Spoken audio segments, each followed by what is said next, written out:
Salamlar. Bu videoda biz şirkət səhmləri və yaxud da şirkət hissələri, onların qiymətləri və bazar dəyəri haqqında qısaca danışacağıq.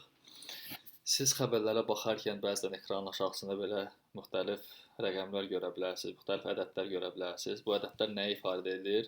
Bu videoya baxandan sonra inanıram ki, sizdə daha yaxşı bir təəssürat yaranacaq bu haqqda. Burada məsələn Amazon şirkətidir. 178.56 dollar. Bu bunun bir hissəsinin qiymətidir. Növbəti isə 7.56, bu bazar dəyəri 7.56% qalxıbdır gün ərzində onu göstərirdi. Bu şəkil çəkiləndə düzdür, bu şəklin müəyyən qədər yaşı var. İndi Amazonun hissəsinin qiyməti qalxıbdır. Amma bu şəkil çəkiləndə bir hissənin qiyməti 180 dollara yaxın idi. Amma öz-özlüyündə bu 180 178 ədədi bir şeyi ifadə eləmir. Məsələn, mən sizə desəm ki, sizə bir biznesin hissəsini satıram 1000 manata, siz mənə sual verərsiniz ki, hə nə olsun? Çünki 1000 manata satılan hissə öz-özlüyündə çox da məna kəsb eləmir. Çünki siz bilməlisiniz ki, o şirkətin neçə dənə hissəsi var. Bu şirkətin 100-dən bir hissəsinin qiyməti 1000 manatdır, milyondan bir hissəsinin qiyməti 1000 manatdır. Bunlar təbii ki, fərq yaradasıdır.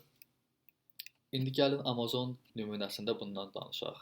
Hal-hazırda 5-ci gün etibarilə, yəni aprel ayında Amazon şirkətinin qiyməti, bir hissəsinin qiyməti 263 dollara qədər qalxıbdı, 264 dollara qədər qalxıbdı. Amma dediyim kimi, bu ədəd çox şey ifadə eləmir. Yəni 264 dollardır hissə, amma bu şirkətin bazar dəyərindən çox da bir şey demir. Şirkətin bazar dəyəri isə market cap, yəni bazar kapitalizasiyası ilə ifadə olunur. Bu isə 2.84 trilyondur. Görürsünüz, ekranın aşağısında 2.84 trilyon yazıbdır. Yəni Amazon şirkətinin bazar dəyəri aprel ayında 2.84 trilyondur. İndi bu 2.84 trilyon ədədi necə hesablanır? Gəlin ondan danışaq. Biz demişdik ki, o şirkətlər ki IPO olunubdur, o şirkətlərin ki səhmləri ictimaiyyətə açıqdır, onlar öz saytlarında vaxtaşırı ildə 4 dəfə öz investorlarına məlumat verməlidirlər ki, onlar nə qədər pul qazanıblar, nə qədər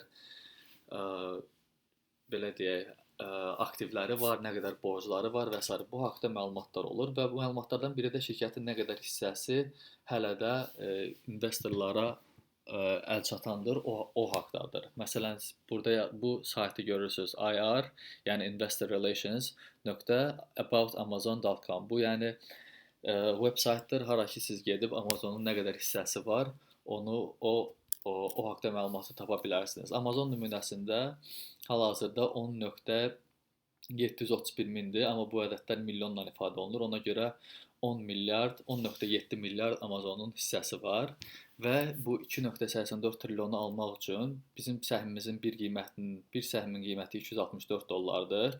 Ümumi hissələrin sayı burada da görüldüyü kimi 10.7 milyard və yaxud da 10.731 milyon.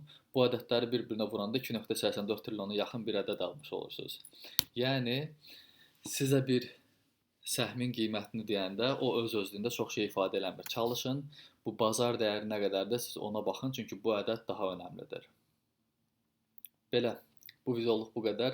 Növbəti videoda görüşərik.